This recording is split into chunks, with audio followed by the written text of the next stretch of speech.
Hello मेरे प्यारे प्यारे बच्चों, कैसे हो आप। अगर आप BSc 6 semester zoology paper second देने वाले हो तो ये क्वेश्चन आपके लिए वेरी वेरी इंपॉर्टेंट होने वाले हैं, क्योंकि बहुत से ऐसे क्वेश्चन होंगे जो इन क्वेश्चन से आपके एग्जाम पेपर में फंसेंगे। जिस तरह सूरज पूरब से निकलता है उसी तरह ये क्वेश्चन एग्जाम पेपर में रखे हुए मिलते हैं। यूनिट सेकंड का नाम है ऑर्गेनाइजेशन ऑफ इकोसिस्टम और पेपर सेकंड का नाम तो आपको याद है ही, ecology, ethology, environmental science and wild life. चलिए फिर शुरू कर देते हैं यूनिट सेकंड के वो कौन कौन से मोस्ट इंपॉर्टेंट एमसीक्यू हैं जो इस साल आपके एग्जाम पेपर में आने वाले हैं। तो क्वेश्चन फर्स्ट मैंने लिया है, जरा क्वेश्चन को थोड़ा ध्यान से देखना, प्यार से देखना, नज़र मत लगाना। इकोसिस्टम शब्द किसके द्वारा गढ़ा गया है? Very very important question. Ecosystem शब्द किसके द्वारा गढ़ा गया है? ए पे टिक लगा दो। एजी टेंसले, एजी ओजी कुछ तो कहो जी, एजी टेंसले द्वारा ये जो है इकोसिस्टम गढ़ा गया। चलिए अगला क्वेश्चन देख लेते हैं। क्वेश्चन की लेंथ बस थोड़ी सी बड़ी है पर ये 2 रुपये के इजी से भी इजी है। किस पोषी स्तर में ऐसे जीव होते हैं जो प्रकाश संश्लेषण के माध्यम से सूर्य के प्रकाश को रासायनिक ऊर्जा में परिवर्तित करते हैं? ये काम सिर्फ घास फूस का हो सकता है, मतलब उत्पादक का हो सकता है, क्योंकि वही प्रकाश संश्लेषण करते हैं। ठीक है, ए पे टिक लगा दो, बेझिझक राइट ऑप्शन। अरे यार you are very very intelligent, आपके जैसा दुनिया के अंदर कोई नहीं है। चलिए नेक्स्ट क्वेश्चन देखते हैं। क्वेश्चन नंबर 3 है, अधिकांश पारिस्थितिक तंत्रों में ऊर्जा का प्राथमिक सोर्स क्या है? अरे भैया अगर गर्मी इतनी हो रही है धूप में खड़े हो जाओ तो हो जाए, समझ गए? यानी कि बी पे आप टिक लगा दो, सूरज की रोशनी। ठीक है, चलिए अगला क्वेश्चन देख लेते हैं। क्वेश्चन नंबर 4 है, किसी पारिस्थितिकी तंत्र में अपघटक की क्या भूमिका है? अपघटक जो होते हैं ना, जितने भी अपघटक होते हैं वो मृत शरीर का पोषण करते हैं, खा के और मिट्टी में गला देते हैं। यहाँ पर बी पे टिक लगा दो, कार्बनिक पदार्थों को तोड़ना और पोषक तत्वों का पुनर्चक्रण करना। ठीक है, अब मैं ज़्यादा एग्जाम्पल ले नहीं सकता क्योंकि लेक्चर बड़ा हो जाएगा। टोटल 60 क्वेश्चन आज मैंने इस लेक्चर में लिए हैं और पर यूनिट से आपके 10 से 12 क्वेश्चन एग्जाम पेपर में पूछे जाएंगे, या 8, 9, 10 जितने भी पूछें सब के सब यहीं से मिलने वाले हैं। इस यूनिट के सारे क्वेश्चन यहीं से मिलेंगे, इसीलिए आज के लेक्चर को अच्छे से पढ़ लेना, चाहे आपका एग्जाम कल हो या 10 दिन बाद हो या 20 दिन बाद हो, पढ़ के जरूर जाना, छोड़ के मत जाना।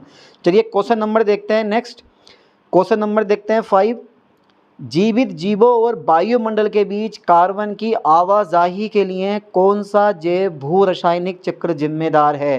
क्योंकि यहाँ पे कार्बन का नाम आया है तो कार्बन साइकिल ही राइट ऑप्शन होगा। और ये जो क्वेश्चन का आंसर है वो सभी बच्चों के दिमाग में बिल्कुल सही सही आया होगा। तो यहाँ पर आप सी पे टिक लगा दो, बेझिझक। अरे यार तुमसे बढ़ के कोई चीज़ है। क्वेश्चन नंबर 6 देखते हैं, आपको किस पोषी स्तर में शाकाहारी जीव मिलेंगे? अरे जो प्राथमिक उपभोक्ता होते हैं ना बेचारे, वो सब शाकाहारी जंतु होते हैं और वो घास फूस पे डिपेंड होते हैं, फिर ले उनको मार देते हैं मांसाहारी जंतु, फिर छोटे मांसाहारी जंतुओं को ले बड़े मांसाहारी जंतु, जब बचे कुचे हमें बेचारे वो खुद मर जाए अपने आप। तभी तो तृतीयक उपभोक्ता की जो संख्या होती है वो कम क्यों होती है? क्योंकि ऊर्जा पहुँचते पहुँचते उन तक खत्म होती रहती है। चलिए अगला क्वेश्चन देखते हैं। अगला क्वेश्चन देखते हैं, क्वेश्चन नंबर 7 है हमारा, निम्नलिखित में से कौन सा पृथ्वी पर वनों के वितरण को प्रभावित करने वाला प्राथमिक कारक है? वो है तापमान। ए पे टिक लगा दो, बेझिझक। तापमान जो है ना वनों के वितरण को प्रभावित करता है। ठीक है, अगला क्वेश्चन देखते हैं। क्वेश्चन नंबर 8 है, नाइट्रोजन चक्र में नाइट्रोजन फिकेशन करने वाले जीवाणुओं की प्राथमिक भूमिका क्या है? प्राथमिक भूमिका क्या है? नाइट्रोजन गैस को अमोनिया में परिवर्तित करना का इसी पे टिक लगा दूं? का बिल्कुल राइट ऑप्शन यही वाला है, हाँ लगा ही दीजिए भाई, ए पे टिक लगा दो, नाइट्रोजन गैस को अमोनिया में परिवर्तित करना। चलिए अगला क्वेश्चन देख लेते हैं। अगला क्वेश्चन देख लेते हैं। क्वेश्चन नंबर 9 है, किस पारिस्थितिकी तंत्र में सबसे अधिक जैव विविधता है? किस पारिस्थितिकी तंत्र में सबसे अधिक जैव विविधता है? हाँ जैव विविधता है पर सबसे अधिक, तो जो सबसे अलग ऑप्शन दिखाई दे, सबसे बड़ा ऑप्शन दिखाई दे, वही राइट ऑप्शन होता है। सी पे आप टिक लगाओ, उष्णकटिबंधीय वर्षावन। अगले क्वेश्चन की तरफ मैं धीरे धीरे बढ़ता हूँ, घबराओ मत, डरो मत। अब अगला क्वेश्चन आपको पढ़ना है और राइट ऑप्शन अपने दिमाग में अच्छे से फंसा लेना है और फिर देखते हैं कि सही में आपने राइट ऑप्शन दिया है नहीं दिया। किसी पारिस्थितिकी तंत्र में विभिन्न प्रजातियों की विविधता को क्या कहा जाता है?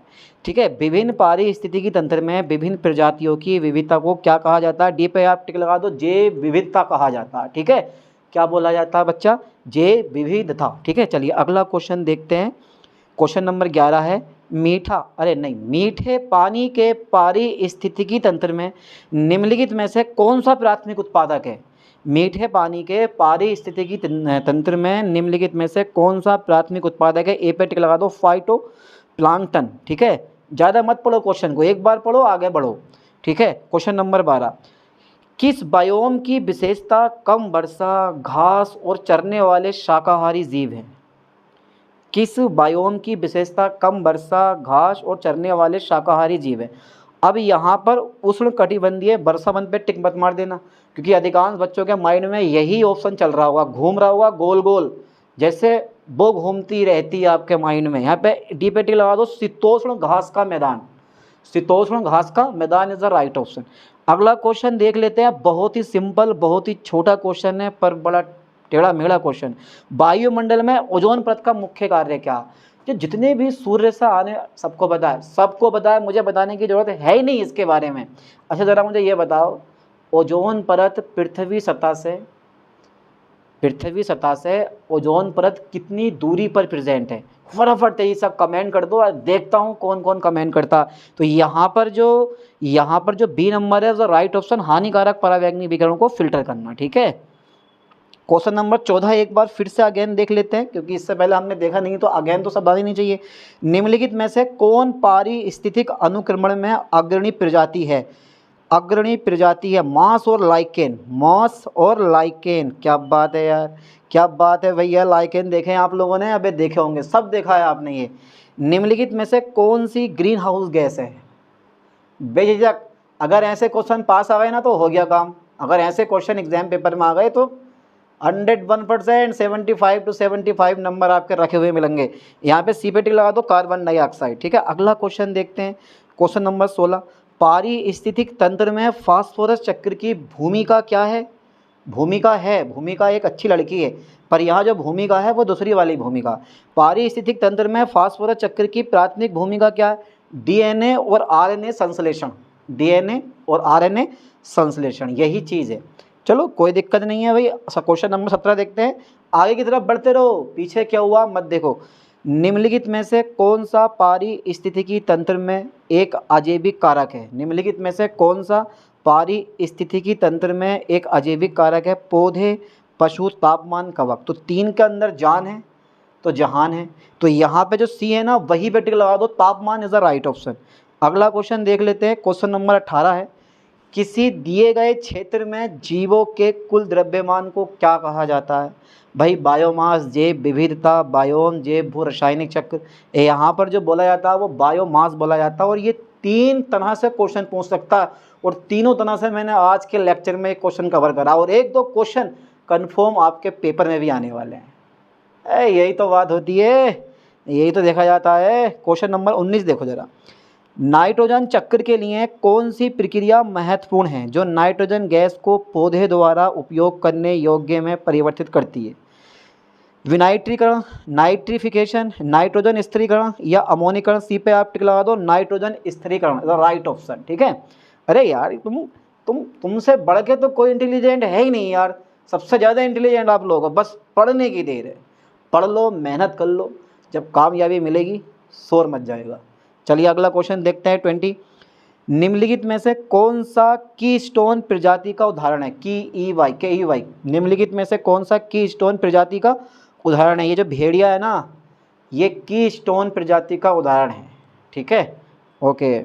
चलिए अगला क्वेश्चन देखते हैं, पोषक तत्व चक्रण में अपघटक की क्या भूमिका? अपघटक भैया, अपघटक तो अपघटन करते हैं, ले मृत शरीर को और मार देते हैं, मिट्टी में मिला देते हैं, मिट्टी को मारा जाता है, पोषक तत्वों से भर जाती है मिट्टी। तो यहाँ पर डी पे टिक लगा दो, पोषक तत्वों का पुनर्चक्रण करना। ठीक है, चलिए क्वेश्चन नंबर 22 देखते हैं, स्थलीय पारिस्थितिकी तंत्र में वनस्पति के प्रकार का प्रमुख निर्धारक कौन करता है? स्थलीय पारिस्थितिक तंत्र में वनस्पति के प्रकार का प्रमुख निर्धारक कौन सा कारक है? ए पे टिक लगाओ, पानी की उपलब्धता।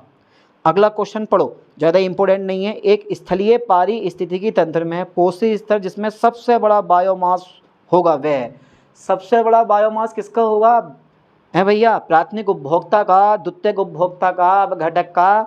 अबे चारों तरफ क्या चीज़ फैली हुई है? अंदाज़ा लगाओ, अगले 100 साल तक पृथ्वी से हट जाए, मतलब मनुष्य का अस्तित्व पृथ्वी से ख़त्म हो जाए, तो पूरे एरिया में किसका राज होगा, पूरी पृथ्वी पे किसका राज होगा? पेड़ पौधों का राज होगा। ठीक है, समझ गए? पेड़ पौधों का राज, जगह जगह पेड़ पौधे उगने लगेंगे। जिन घरों को आप सुंदर तरीके से बना रहे हो ना, साइडों से कल्ले निकल के बड़े बड़े पेड़ दिखाई देंगे आपको, बेलें पूरे पूरे घरों को घेर लेंगी। समझ गए इस चीज़ को? ट्रेनें जो खड़ी रहती है ना, बसें जो खड़ी रहती हैं, इधर उधर चारों तरफ से घास बेल सब खत्म। समझ गए इस चीज़ को? तो ये जो चीज़ है ना, ये उत्पादक जो होते हैं, यही जो है असली बादशाह है दुनिया के, अगर देखा जाए तो। समझ गए? चलिए अगला क्वेश्चन देखते हैं। हम सब तो इन पे निर्भर है यार, हम सब इन पे तो निर्भर है, उत्पादक पे निर्भर है। अच्छा, है या नहीं है बताओ? क्वेश्चन नंबर 24 देखते हैं। पारिस्थितिकी तंत्र के संदर्भ में उत्पादकता क्या है?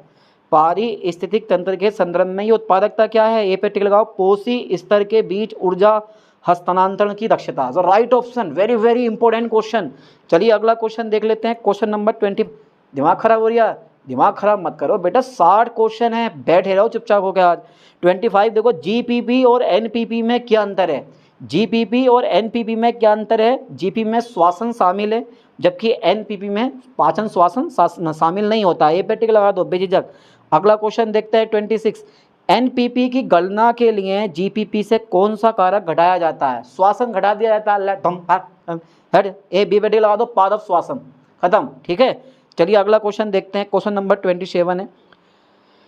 किस पारिस्थितिकी तंत्र की उत्पादकता सबसे अधिक होने की संभावना है? किस पारिस्थितिक तंत्र की उत्पादकता सबसे अधिक होने की संभावना है? उष्णकटिबंधीय वर्षावन। ठीक है, उष्णकटिबंधीय वर्षावन। Question number 28। ये वो चीज़ें हैं जो होती हैं पर दिखाई नहीं देती। उष्णकटिबंधीय वर्षावन का नाम आपने सुना है पर देखा नहीं है। जलीय पारिस्थितिकी तंत्र में, ये सबने देखा, तालाब तंत्र में उत्पादकता को सीमित करने वाला मुख्य कारक क्या है? पोषक तत्वों की उपलब्धता। इज द राइट ऑप्शन, सी पे आप टिक लगा दो बेझिझक। क्वेश्चन नंबर 29 देखते हैं। आज फिर जीने की तमन्ना है। नहीं, ये क्वेश्चन तो ये है ही नहीं, क्वेश्चन में कहाँ से आ गया ये? बड़े पैमाने पर वनस्पति उत्पादकता का अनुमान लगाने के लिए कौन सी तकनीक उपग्रह डाटा का उपयोग करती है? वो करती है रिमोट सेंसिंग। रिमोट सेंसिंग जो है ना, वो वनस्पति उत्पादकता का अनुमान लगाने के लिए उपग्रह डाटा का उपयोग करती है। अगले क्वेश्चन की तरफ बढ़ लेते हैं। रुकना नहीं है, ठहरना नहीं है, लगातार बढ़ते रहना है, स्पीड बढ़ा देनी है। शाहरुख खान का आपने एक डायलॉग सुना होगा, जिस मंजिल तक मुझे पहुंचना है उसके लिए ये रफ्तार बहुत कम है। अगला क्वेश्चन देखते हैं। क्वेश्चन नंबर 30 है। उत्पादकता मापने के लिए कटाई विधि की प्रमुख सीमा क्या है? उत्पादकता मापने के लिए कटाई विधि की प्रमुख सीमा क्या है? सी पे टिक लगा दो। यह पारिस्थितिकी तंत्र के लिए विनाशकारी हो सकता है। यह पारिस्थितिकी तंत्र के लिए विनाशकारी हो सकता है। चलिए अगला क्वेश्चन देख लेते हैं। Question number 31। निम्नलिखित में से कौन सा एक पारिस्थितिकी तंत्र में पोषी स्तरों के बीच ऊर्जा हस्तांतरण की दक्षता का माप है? निम्नलिखित में से कौन सा एक पारिस्थितिकी तंत्र में पोषी स्तरों के बीच ऊर्जा हस्तांतरण की दक्षता का माप है? आप बोलोगे सर 4 ऑप्शन दे रखे हैं, हम बताएं? हाँ चलो तुम बता दो, आज दम है तो। पानी पी के बैठे हो? नहीं, देखो तुम्हारे पास में गिलास रखा होगा, पानी भरो और पी लो, फिर इसके बाद उसका आंसर दियो। सी पे टिक लगा दो, ट्रैफिक स्तर की दक्षता। चलिए अगला क्वेश्चन देख लेते हैं। क्वेश्चन नंबर 32 है। कौन सी पारिस्थितिकी तंत्र सेवा सीधे प्राथमिक उत्पादकता के उच्च स्तर से संबंधित है? ले, फोटोसिंथेसिस, प्रकाश संश्लेषण का क्वेश्चन है। कौन सी पारिस्थितिक तंत्र सेवा सीधे प्राथमिक उत्पादकता के उच्च स्तर से संबंधित है? डी पे टिक लगा दो, प्रकाश संश्लेषण। चलो छोटा सा क्वेश्चन है अगला। जलीय पारिस्थितिकी तंत्र में उत्पादकता का प्राथमिक चालक क्या है? जलीय पारिस्थितिकी तंत्र में उत्पादकता का प्राथमिक चालक क्या है? सूरज की रोशनी। चलो कोई दिक्कत नहीं, अगला क्वेश्चन देखते हैं 34। निम्नलिखित में से कौन सा नियम एक पोषी स्तर से दूसरे पोषी स्तर तक स्थानांतरित ऊर्जा की मात्रा की व्याख्या करता है? यार ऊपर वाले क्वेश्चन का आंसर कहीं वर्षा तो नहीं है, होता तो पानी भी है, ऐसा नहीं है, लेकिन पानी का तो कहीं नाम ही नहीं है, लेकिन वर्षा दे रखा है। चलो सूरज की रोशनी कर दिया है मैंने, एक बार चेक कर लेना आप, कहीं मिस्टेक ना हो जाए। निम्नलिखित में से कौन सा नियम एक पोषी स्तर से दूसरे पोषी स्तर तक स्थानांतरित ऊर्जा की मात्रा की व्याख्या करता है? कौन सा करता है? 10% का नियम। ए पे टिक लगा दो, 10% का नियम, यही तो होता है। 10% ऊर्जा ट्रांसफ़र होती रहती है। ले भैया 10% ऊर्जा मैंने तुझे दे दी, तो 90% यूज कर, 10% आगे ट्रांसफ़र कर दे। द्वितीयक उपभोक्ता बोलेगा ल हाँ मैंने भी 10% ऊर्जा ले ली, मैंने 90% ऊर्जा ले ली, तू 10% ऊर्जा ले ले। लास्ट में जो तृतीयक उपभोक्ता इतनी कम ऊर्जा मेरे पास आ रही है, तभी तो उनकी संख्या कम होती है कि भैया हम कैसे चलेंगे, हमारी ऊर्जा कैसे बचेगी। चलिए अगला क्वेश्चन देखते हैं 35। रेगिस्तानी पारिस्थितिकी तंत्र में उत्पादकता के लिए प्राथमिक सीमित कारक क्या है? तो रेगिस्तानी पारिस्थितिक तंत्र, देखो बिना पानी सब सून कहा जाता है, बिना पानी सब सून। रेगिस्तानी पारिस्थितिकी तंत्र में उत्पादकता के लिए प्राथमिक सीमित कारक क्या? तो वहाँ पर पानी जो है वो सबसे ज़्यादा मोस्टली इंपॉर्टेंट है, तो बी पे टिक लगाए, पानी की उपलब्धता। हर जगह सूरज की रोशनी काम नहीं आएगी, पानी भी होना चाहिए, ध्यान देना। रेगिस्तान में पानी की कमी होती है, तो पानी की उपलब्धता is the right option this question. चलिए अगले क्वेश्चन की तरफ हल्का सा बढ़ लेते हैं। क्वेश्चन नंबर 36 है, एक बार ज़रा पढ़ो, मैं दिखाई दे रहा हूँ बिल्कुल क्लियर, ठीक है, ऐसे दिखाई देता रहूँगा हमेशा, पढ़ते रहो, मेहनत करते रहो। कौन सा शब्द वायुमंडलीय नाइट्रोजन को पौधे द्वारा उपयोग योग्य रूप में परिवर्तित करने की प्रक्रिया को संदर्भित करता है? नाइट्रोजनफिकेशन। ज़्यादा मत सोचो, सोचने समझने का काम नहीं है यार, अगर कह दे बिखर जा तो बिखर जा मेरे दोस्त। तो नाइट्रोजन स्थिरीकरण इज द राइट ऑप्शन। अगला क्वेश्चन देख लेते हैं, क्वेश्चन नंबर 37 है, बड़ा सिंपल। कार्बन चक्र में अपघटक की भूमिका क्या है? कार्बन चक्र में अपघटक की प्राथमिक भूमिका क्या है? तो कार्बन चक्र में अपघटक कार्बनिक पदार्थों को दे, कार्बन डाइऑक्साइड ने कार्बनिक पदार्थों को दे तोड़ेगा और फिर कार्बनिक यौगिक में चेंज कर देगा, सरल कार्बनिक यौगिक में चेंज कर, बड़े कार्बनिक यौगिकों को छोटे कार्बनिक यौगिकों में तोड़ ताड़ देता अपघटक, और खा पी के जब खाने का सामान ख़त्म हो जाता है तो फिर ये मिट्टी में मिल जाता है पोषक तत्वों के रूप में। यही काम तो हमारा अपघटक का होता है। इसे तो बस उत्पादक मिल जाएं, ये से प्राथमिक उपभोक्ता मिले, द्वितीयक मिले, तृतीयक मिले, इसे खाने से मतलब होता है और कोई मतलब नहीं होता। चलिए डी पे आप टिक लगा दें। अगला क्वेश्चन देखते हैं, क्वेश्चन नंबर 38 है, किस विधि में पारिस्थितिकी तंत्र और वायुमंडल के बीच गैसों जैसे कार्बन, कार्बन डाइऑक्साइड, अब एक ही गैस दे रखी है इसमें, कार्बन डाइऑक्साइड के आदान प्रदान को मापना शामिल है? बी पे टिक लगाओ, एडी सह प्रसरण। अगला क्वेश्चन, कुछ वर्ड तो ऐसे हैं जो मुझसे बोले ही ना जाते हैं, जैसे ये वर्ड है एक। क्वेश्चन नंबर 39 देखो, आपको किस पोषी स्तर में ऐसे जीव मिलेंगे जो प्रकाश संश्लेषण के लिए सीधे सूर्य से ऊर्जा का उपयोग करते हैं? हाय हाय, तो देखो चारों ऑप्शन घुमा के दिए हैं उसने, प्राथमिक उत्पादक बोला है। अधिकांश बच्चे जो है ना यही टिक लगाएंगे, लगाएंगे या नहीं लगाएंगे? हाँ तो यही टिक लगाएंगे, यही राइट ऑप्शन है, बस उसने प्राथमिक कर दिया है, ए पे टिक लगा दो, ठीक है, ज़्यादा घुमाओ मत अपने दिमाग को, ए पे टिक लगाओ सीधे। अगला क्वेश्चन देखते हैं 40। पारिस्थितिक तंत्र में पोषी स्तरों के बीच ऊर्जा हस्तांतरण की दक्षता सीमा है, वही 10% से 20% होती है, सी पे आप टिक लगा दो। वेरी वेरी इंपॉर्टेंट क्वेश्चन, आंधी टले तूफान टले पर ये क्वेश्चन ना टले, ये पक्का फंसेगा। अगला क्वेश्चन देख लेते हैं 41। जब ऊर्जा किसी पारिस्थितिकी तंत्र में पोषण स्तर को ऊपर ले जाती है तो उसका क्या होता है? घट जाता, यानी कि सी पे टिक लगाओ, ये घटता है। क्या होता है? ये घटता है, हमेशा याद कर लो ठीक से। अगला क्वेश्चन देखते हैं 42।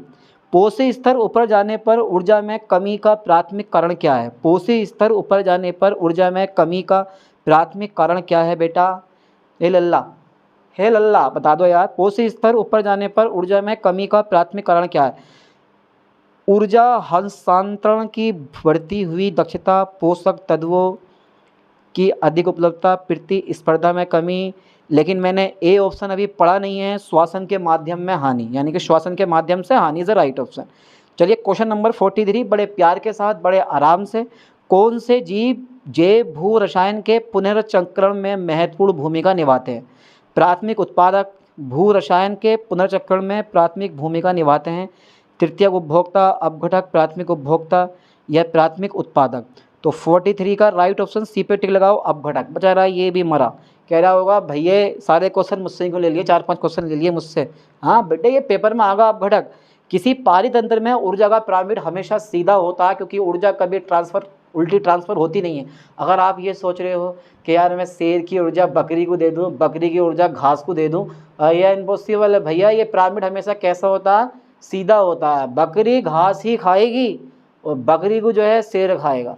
समझ गए इस चीज़ को? शेर बेचारा घास नहीं खाएगा क्योंकि उसे पचेगी नहीं। समझ गए ना इस चीज़ को? चलिए आगे बढ़ाते हैं। क्वेश्चन नंबर 45 देखते हैं।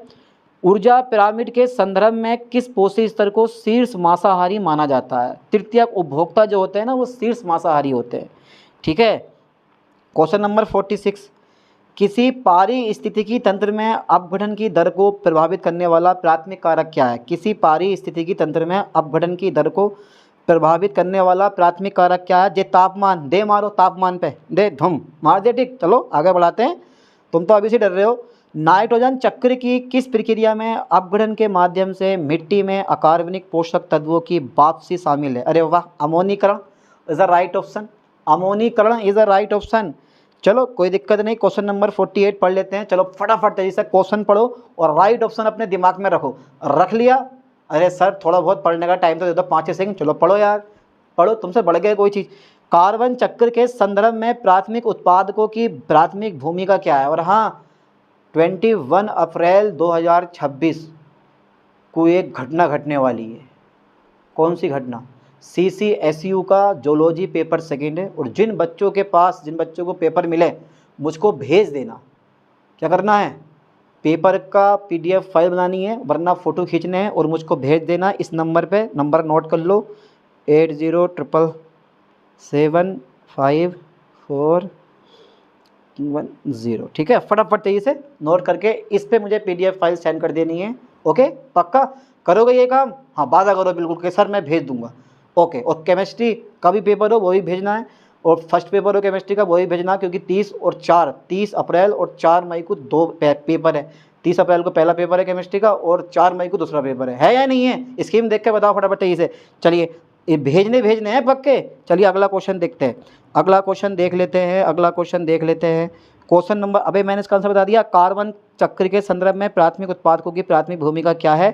तो कार्बन डाइऑक्साइड को कार्बनिक पदार्थों में परिवर्तित करना। अगला क्वेश्चन देख लेते हैं 49, नाइट्रोजन चक्र में अपघटक का प्राथमिक कार्य क्या है? बेटा नाइट्रोजन चक्र में अपघटक का प्राथमिक कार्य क्या है? कार्बनिक पदार्थों को दे तोड़ना और नाइट्रोजन यौगिकों में छोड़ना, है ना। चलिए क्वेश्चन नंबर 50 देखते हैं एक बार। पोषण चक्रण में माइकोरिजल कवक की प्राथमिक भूमिका क्या है? पोषण चक्र में माइकोरिजल कवक की प्राथमिक भूमिका क्या है? तो सी पे टिक लगा दो। पौधे द्वारा फास्फोरस अवशोषण को बढ़ाना, है ना। अरे यार, अगर इतने इजी क्वेश्चन नहीं कर पा रहे हो तो फिर क्या कर पाओगे पेपर में? पेपर बड़ा ही इजी पेपर आता, बस पढ़ा हुआ आना चाहिए तो पेपर इजी है, ना पढ़ा हुआ आया पेपर डिफिकल्ट है। किस प्रक्रिया में पौधों की पत्तियों से अतिरिक्त जलवाष्प का निकलना शामिल है? बाष्पोत्सर्जन। कितना शानदार नाम है। जब हम 10th क्लास में पढ़ते थे ना, तो बाष्पोत्सर्जन ये नाम लेने भी नहीं आता था, सही बता रहा हूँ मैं। अजीब सा पढ़ा जाता था ये नाम, पर हमने डेफिनेशन बड़े अच्छे से याद करी, बड़े अच्छे से लिख के आए। क्वेश्चन नंबर 52 देखते हैं। किसी दिए गए क्षेत्र में जीवित जीवों के कुल द्रव्यमान को क्या कहा जाता है? बायोमास कहा जाता है, ये आपको पता है। 52। चलिए क्वेश्चन नंबर 53 देखते हैं। वहन क्षमता क्या है? जो ऑप्शन सबसे बड़ा दिखाई दे रहा है वही राइट ऑप्शन होगा। तो ए पे टिक लगा दो। अधिकतम जनसंख्या आकार जो एक पर्यावरण समर्थन कर सकता है। कि दिल तेरे बिन कहीं लगता नहीं, वक्त गुजरता नहीं, क्या यही प्यार है? क्वेश्चन नंबर 54 देखते हैं। वहन क्षमता निर्धारित करने में कौन से कारक योगदान करते हैं? वहन क्षमता निर्धारित करने में कौन से कारक योगदान करते हैं? अब तीनों के तीनों ऑप्शन A, B, C ये ऐसे फैक्टर हैं जो वहन क्षमता निर्धारित करने में बड़ा ही शानदार ज़बरदस्त योगदान प्रदान करते हैं। तो यहाँ पर जो राइट ऑप्शन है इसका डी पे टिक लगा दो, ऊपर सभी, है ना। चलिए क्वेश्चन नंबर 55। अब बहुत से बच्चे ऐसे होते हैं ना जो बिना पढ़े जाते हैं, या फिर 1-2 लेक्चर देखे और भैया पेपर देने भाग गए, और वहाँ पर जो होता है ना तुक्के, किसी ऑप्शन में अगर A और B दोनों आ गया दे मारा, किसी ऑप्शन में ऊपर सभी आ गया दे मारा, किसी ऑप्शन में ये सभी आ गया दे मारा। ठीक है, ऐसे नहीं करना, बड़े सोच समझ के आपको आंसर देना। वैसे लगभग सभी को जिसमें भी ऊपर सभी या ये सभी आता है तो लगभग आंसर वही होता, ऐसा नहीं है। ना समझ में आ जाओ मार दियो, दे मार दियो, और क्या हुआ फिर? कौन सी माइनस मार्किंग है, क्यों? क्वेश्चन नंबर 54 हो गया हमारा। ओके, क्वेश्चन नंबर 55 देखते हैं। ऊर्जा पिरामिड में किस पोषी स्तर में आमतौर पर जनसंख्या का आकार सबसे छोटा होता है? जो ये तृतीयक उपभोक्ता ना बेचारे, इन्हीं में जनसंख्या सबसे कम होती है। 800 और 850 के लगभग गुजरात में जो शेर वगैरह पाए जा रहे हैं इस ज़माने में। ठीक है, वो तो थोड़ी संख्या बढ़वा दी, उनका संरक्षण कर करके बनना तो अभी तो 400 साढ़े 400 हो गए थे लगभग 4-5 साल पहले, ऐसा मान के चलो। अब बढ़ गए 700-800 के आसपास हो गए। तो जितने भी तृतीयक उपभोक्ता हैं, बड़े मांसाहारी जंतु, सबकी संख्या आपको कम मिलेगी। अगला क्वेश्चन देखते हैं 56। किसी दिए गए क्षेत्र में जीवित जीवों के कुल द्रव्यमान को क्या कहा जाता है? फिर से वही बायोमास कहा जाता है। 57 देखते हैं, निम्नलिखित में से कौन सा वहन क्षमता को प्रभावित करने वाला घनत्व निर्भर कारक नहीं है? संसाधनों के लिए प्रतिस्पर्धा एक बस यही है जो वहन क्षमता को प्रभावित करने वाला घनत्व निर्भर कारक नहीं है। अगला क्वेश्चन मेरे दोस्तों मैं पढ़ रहा हूँ, जरा क्वेश्चन पे ध्यान देना, प्यार के साथ में, आराम के साथ में। जब कोई जनसंख्या अपनी वहन क्षमता तक पहुंचती है तो वह किस प्रकार का विकास पैटर्न प्रदर्शित करती है? सी पे टिक लगा दो, लॉजिस्टिक वृद्धि। समझ में आई बात? क्या करती है? लॉजिस्टिक वृद्धि। क्वेश्चन नंबर 59, किस प्रजाति की वहन क्षमता कम होने की अधिक संभावना है? किस प्रजाति की वहन क्षमता कम होने की अधिक संभावना है? जो ये पीला पीला दिखाई दे रहा है ना, यही राइट ऑप्शन है। विशेषज्ञ प्रजातियाँ, इतना इंपॉर्टेंट क्वेश्चन नहीं है, इसलिए मैं भी इन क्वेश्चन पर ज़्यादा जोर नहीं दूंगा। किसी प्रजाति की वहन क्षमता कम होने की अधिक संभावना, विशेषज्ञ प्रजातियाँ। अगला क्वेश्चन 60 है, लास्ट क्वेश्चन है, वहन क्षमता के संबंध में सीमित कारकों की क्या भूमिका? वहन क्षमता के संबंध में सीमित कारकों की क्या भूमिका है? वे वहन क्षमता को कम कर देते हैं, वे वहन क्षमता को बढ़ाते हैं, उनका वहन क्षमता पर कोई प्रभाव नहीं पड़ता, वे वहन क्षमता निर्धारित करते हैं। ए पे टिक लगा दो, वे वहन क्षमता को कम कर देते हैं। तो चलिए 60 क्वेश्चन के आज हमने राइट ऑप्शन देख लिए। अगर किसी ऑप्शन में मिस्टेक हो गई है तो ठीक कर लेना, अगर लग रहा है कि यार इसका ये नहीं ये होगा, क्योंकि मिस्टेक हो जाती है। चलिए, तो यूनिट 2 के वेरी इंपॉर्टेंट क्वेश्चन मैंने आज आपको करवा दिए हैं। नेक्स्ट लेक्चर में यूनिट 3 के वेरी इंपॉर्टेंट क्वेश्चन मैं करवाऊंगा आपको। तब तक इन क्वेश्चन को अच्छे से याद करो, समझो। मिलते हैं नेक्स्ट वीडियो में नेक्स्ट लेक्चर के साथ। थैंक्स।